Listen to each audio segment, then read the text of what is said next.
Hello everyone, welcome to skill IQ. Skill IQ में आपका स्वागत है। हम जो हमारा चैप्टर है first real number 10th class का वो कर रहे थे और जो हमारा चैप्टर फर्स्ट है इसके फर्स्ट पार्ट में हमने, ये हमारा पार्ट 2 होगा, फर्स्ट पार्ट में हमने नंबर सिस्टम को किया। आज हम जो हमारी एक्सरसाइज 1.1 है उसमें हमारी जो 4 बातें हैं वो जो यूज होंगी।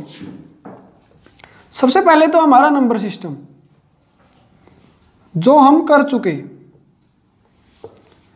उसके बाद जो हमारा यूज होगा, जो हम अब करेंगे, यूक्लिड डिवीजन लेम्मा। और एक और चीज है हमारी इसमें, जो डिवीजन एल्गोरिथम होती है यूक्लिड की ही।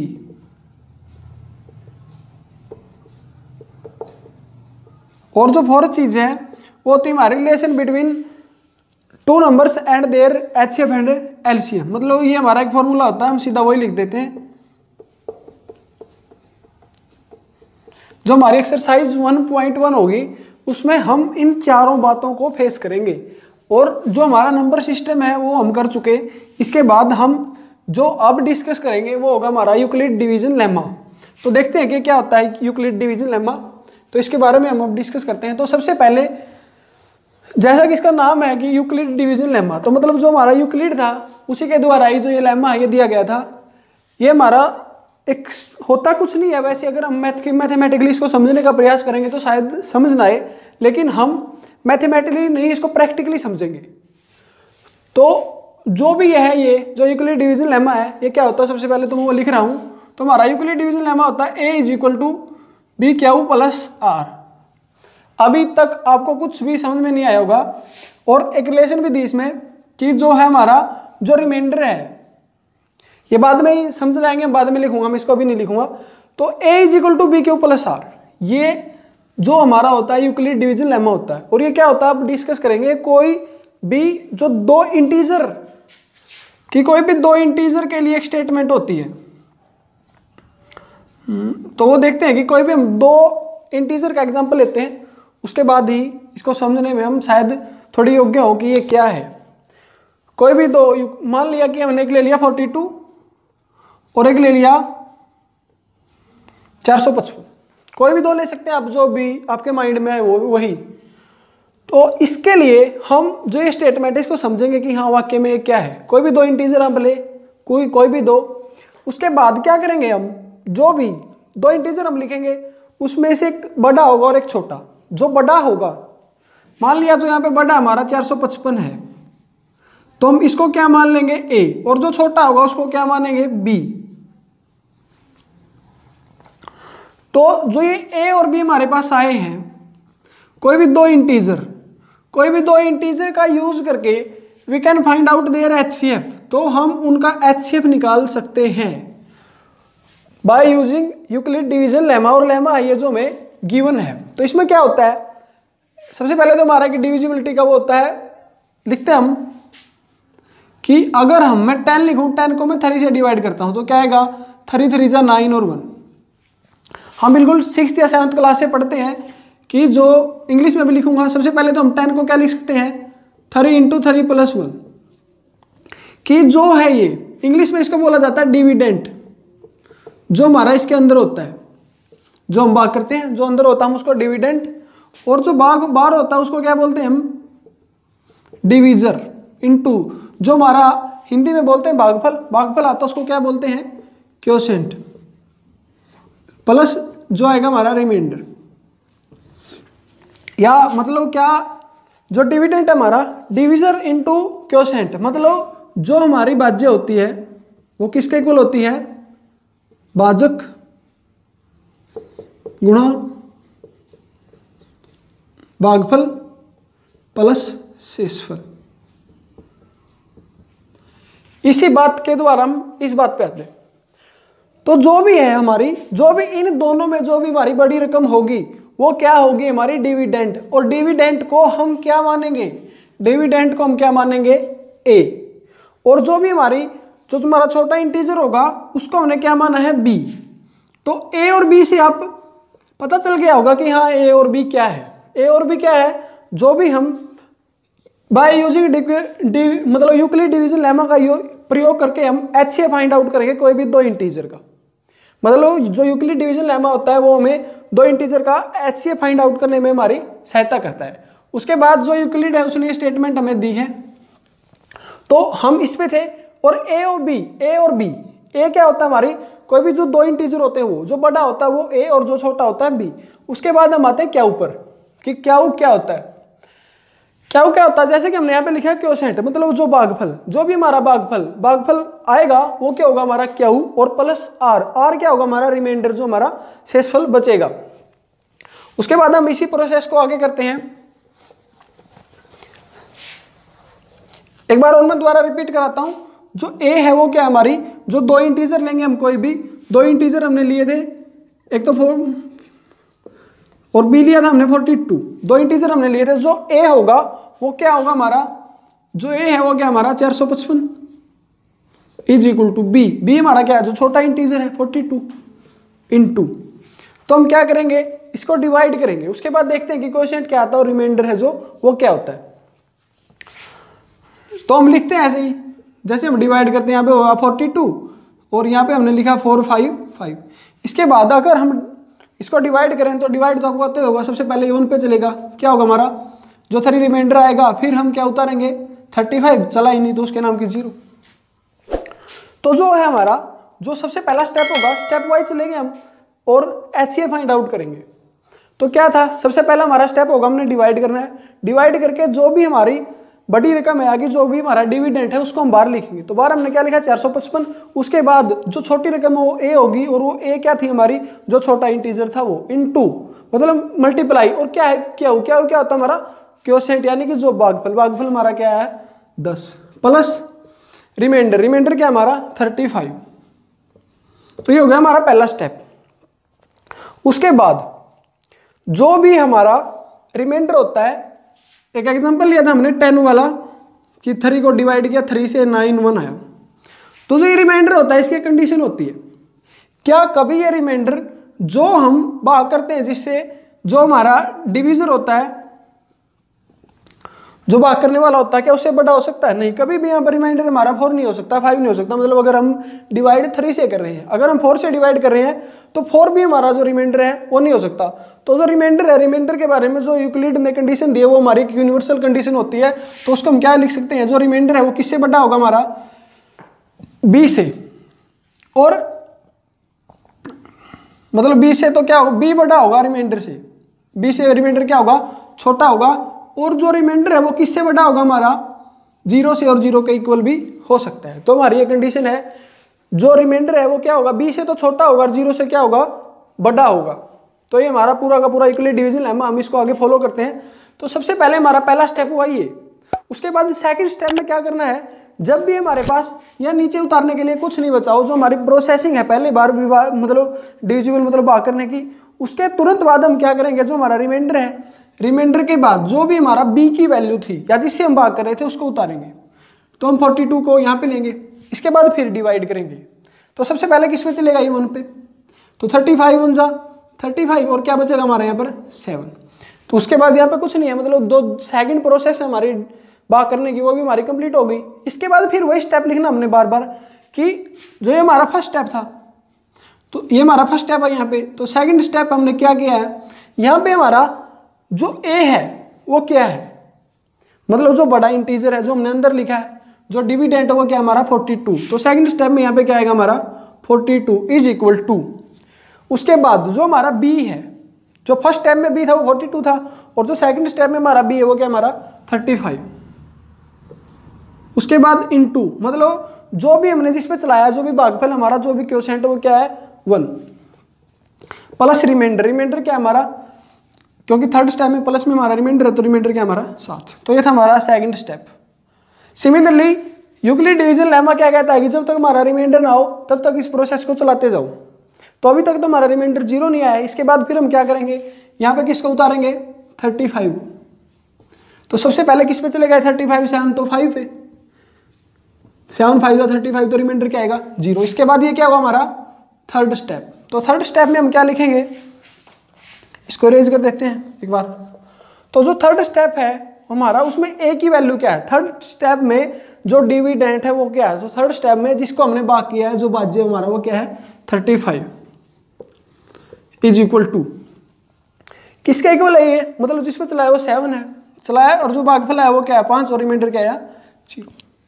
तो by using Euclid division lemma तो हम क्या कह सकते हैं, जहां पे भी हमारा रिमाइंडर 0 होगा, जहां पे भी हमारा रिमाइंडर 0 होगा वहां पे जो b है वो हमारा HCF होगा।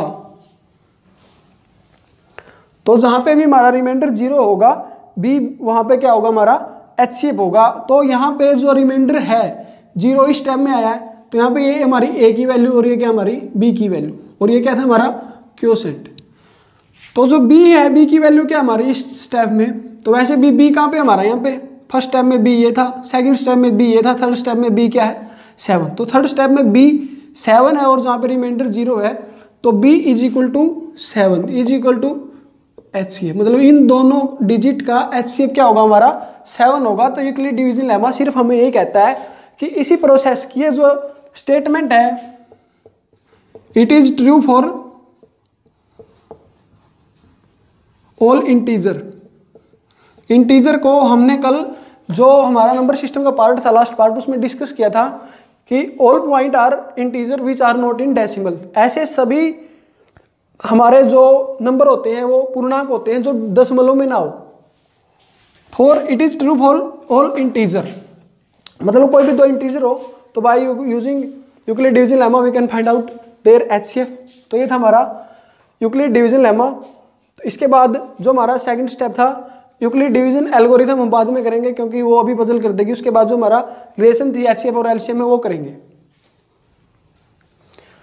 तो अब हम करेंगे जो हमारी फोर्थ जो इंपॉर्टेंट बात थी वो थर्ड बात थी, तो जो हमारी वो थी यूक्लिड डिवीजन एल्गोरिथम, उसको हम बाद में करेंगे क्योंकि उसके तुरंत बाद ही हम उससे रिलेटेड क्वेश्चन करेंगे, क्योंकि क्वेश्चन करने के बाद ही उसको हम आसानी से समझ सकेंगे।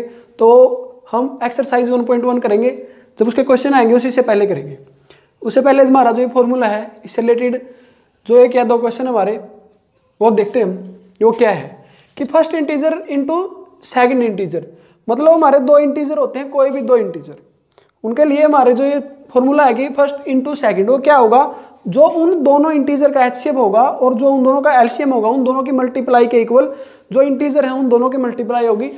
एग्जाम्पल के द्वारा हम इसको समझते हैं। कोई भी दो इंटीजर आप ले सकते हैं, एक को आप A मान सकते हैं और दूसरे को आप B मान सकते हैं, इज इक्वल टू HCF गुणा LCM। इसमें कोई ज़रूरी नहीं है, जब हम यूक्लिड डिवीजन लेमा कर रहे थे उसमें क्या था कि जो भी हमारी बड़ी रकम थी हम उसको A मानते थे क्योंकि A हमारा डिविडेंड होता था, और जो B है वो क्या होता था हमारा डिवीजर होता था जो प्राय A से छोटा होता है। लेकिन यहाँ पे क्या होगा हमारा, हम कोई ज़रूरी नहीं है कि जो बड़ा है उसको A माने या जो छोटा उसको B माने, किसी को भी कुछ भी मान सकते हैं। तो A into B is equal to HCF into LCM। एक एग्जाम्पल के द्वारा समझते हैं, मतलब दोनों की गुणा किसके इक्वल होगी, उनके HCF और उनके LCM के गुणा के बराबर। तो कोई भी एक ले लेते हैं, हम छोटा एग्जाम्पल ले लेते हैं ताकि ज़्यादा जो लेंथ है हमारा ये पार्ट ना हो। तो मान लिया एक मैंने लिख लिया यहाँ पे 13 और एक लिख लिया मैंने 65। सबसे पहले तो क्या करना पड़ेगा, we have to find out their factor, मतलब इनके गुणनखंड हमें निकालने पड़ेंगे। तो 13 के गुणनखंड तो वैसे कुछ होते भी नहीं होंगे, हम 26 लिख लेते हैं। सबसे पहले आपको ये करने से पहले थोड़ा बहुत जब हम फैक्टराइज करते हैं उससे पहले आपको रूल ऑफ डिविजिबिलिटी पता होने चाहिए कि विभाजकता के नियम क्या होते हैं। और जो रूल ऑफ डिविजिबिलिटी है उसका पार्ट हम डाल चुके हैं, तो रूल ऑफ डिविजिबिलिटी का लिंक आपको डिस्क्रिप्शन में मिल जाएगा, तो एक बार आप वो जरूर देख लेना। क्योंकि जो सबसे पहले हम चलाएंगे तो हम इनको प्राइम फैक्टर भी बोलते हैं, जो भी हम निकाल के आते हैं। प्राइम फैक्टर क्यों बोलते हैं, क्योंकि हम जो भी यहाँ पे लिखेंगे वो सिर्फ प्राइम नंबर ही लिखेंगे, प्राइम नंबर के अलावा कोई भी जैसे 4 है 6 है 8 है ये नहीं लिखेंगे हम, सिर्फ और सिर्फ प्राइम नंबर। और जो भी यहाँ पे हमारे फैक्टर होते हैं हम उनको प्राइम फैक्टर सिर्फ इसी कारण बोलते हैं क्योंकि जो भी हम लिखते हैं यहाँ पे वो प्राइम फैक्टर ही होते हैं। तो by using prime factorization method हम इसका HCF और LCM निकालेंगे। तो सबसे पहले जो सबसे छोटा प्राइम होता है हमारा 2 का रूल क्या होता है हमारा कि 0 2 6, आप वो वीडियो देख लेना, आपको वहाँ से पता चल जाएगा। हम इसको सीधा ही करें तो 2 पे हम चलाएंगे क्या आएगा हमारा 13, उसके बाद 13 पे चलाएंगे तो क्या आएगा सीधा 1। और जो सीधा हमारा ये 5 पे चलेगा क्या आएगा हमारा 13 और 13 फिर 1, मतलब जो 26 है उसके फैक्टर क्या है हमारे 2 × 13 × 1 भी लिख सकते हैं आप। जब कभी भी कॉमन फैक्टर ना हो तो 1 होगा, अगर दोनों रकमों में कोई भी कॉमन फैक्टर नहीं है तो उनका HCF 1 होगा। उसके बाद अगर हम बात करें 65 की, तो 65 के फैक्टर क्या है हमारे 5 × 13 × 1। तो HCF में हम क्या करते हैं, HCF में हम क्या करते हैं कि जो भी कॉमन फैक्टर होते हैं सिर्फ वो लिखते हैं। तो यहाँ पे कॉमन फैक्टर क्या हमारा जो 13 है वो दोनों में है, तो 13 को हम क्या बोलेंगे कॉमन फैक्टर, और तो इसलिए हमारा HCF क्या होगा 13। मान लिया कि यहाँ पे 2 होता तो 2 भी हमारा कॉमन फैक्टर होता, तो यहाँ पे 2 भी आता इन 2 में। मान लिया 3 और कॉमन फैक्टर होता हमारा तो 3 भी दोनों में आता, लेकिन यहाँ पर ऐसा कुछ नहीं है तो लिखने की भी कोई आवश्यकता नहीं है। लेकिन जो मेन चीज़ है हमारी, हमने सिर्फ कॉमन फैक्टर लिखने हैं, वो चाहे 1 हो या 2, तो HCF क्या आएगा हमारा 13, मतलब हाईएस्ट कॉमन फैक्टर। उसके बाद अगर हम बात करें LCM की, एक भी कॉमन है यहाँ पर, आप एक भी लिख सकते हो, तो भी क्या आएगा हमारा 13। अगर हम बात करें LCM की, तो LCM में क्या है जो कॉमन है वो तो हमने लिखने ही लिखने हैं, उसके बाद जो बच जाएंगे वो भी लिखने हैं। तो LCM की अगर हम बात करें तो 13 तो हमने लिख लिया, तो क्या बचा हमारा, यहाँ से लिखते हैं हम, जो 2 है वो नहीं लिखा, नहीं तो 2 को लिखेंगे। इसके बाद 13 है, 13 को हम लिख चुके हैं एज अ कॉमन फैक्टर, और उसके बाद क्या बचता हमारा 5। तो क्या आएगा हमारा, अगर इन दोनों की मल्टीप्लाई करेंगे तो 130, 26 बन जाए 130, तो LCM क्या आएगा हमारा 130। तो उसके बाद हम यहाँ पे जो भी वेरीफाई रिलेशन इसको वेरीफाई करते हैं। तो A क्या है हमारी, कुछ भी मान सकते हैं कोई भी इन दोनों में से रकम, तो मान लिया A को हमने 26 मान लिया और B को क्या मान लिया हमने 65 इज इक्वल टू HCF क्या हमारा 13, और जो LCM आया हमारा वो क्या था हमारा 130। तो क्या होगा जब आप इन दोनों की मल्टीप्लाई करेंगे वो सेम आएगी, अगर वो सेम है तो हमारा ये वेरीफाई होगा, अगर सेम नहीं है तो ये वेरीफाई नहीं होगा। तो है जो भी आप मल्टीप्लाई कर लेना दोनों में यही आएगी, ठीक है। तो ये था हमारा formula A × B is equal to HCF गुणा LCM। इसके 1-2 और यूज होते हैं और लिख लेते हैं हम यहाँ पे। तो इसके 1 या 2 यूज और होते हैं। तो सबसे पहला यूज क्या है कि हमारे पास यहाँ पे 4 चीजें होती हैं, A × B is equal to HCF × LCM। तो यहाँ पे हमारी 4 चीजें हैं। तो हमारे पास क्वेश्चन कैसे होंगे कि 4 में से कोई भी 3 चीजें हमें देंगे और जो 4th है वो हमको निकालनी पड़ेगी, we have to find out the 4th। तो क्या हो सकता है कि मान लिया इसी को मतलब इसी क्वेश्चन को करते हैं हम, मान लिया कि ये हमें नहीं दिया हुआ कि A क्या है, तो उसको हम कैसे निकालेंगे। मान लिया कि हमने A को निकालना हो तो A क्या होगा हमारा HCF × LCM divide by P। अगर B को निकालना हो तो HCF × LCM divide by A।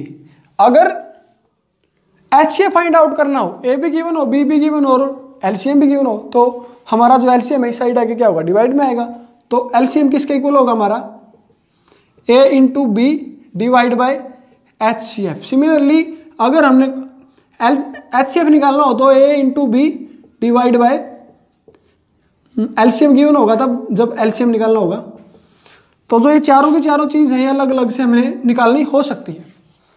और जो इनसे रिलेटेड क्वेश्चन है अगर हम बात करें HBSC की, तो लगभग हर बार एग्जाम में जो 4 नंबर का क्वेश्चन है जो हमारा इसी चीज़ों से रिलेटेड होता है, इसी फॉर्मूले से जो क्वेश्चन हमारा निकलता है। तो अब हम डिस्कस करते हैं और चीज़ों के बारे में।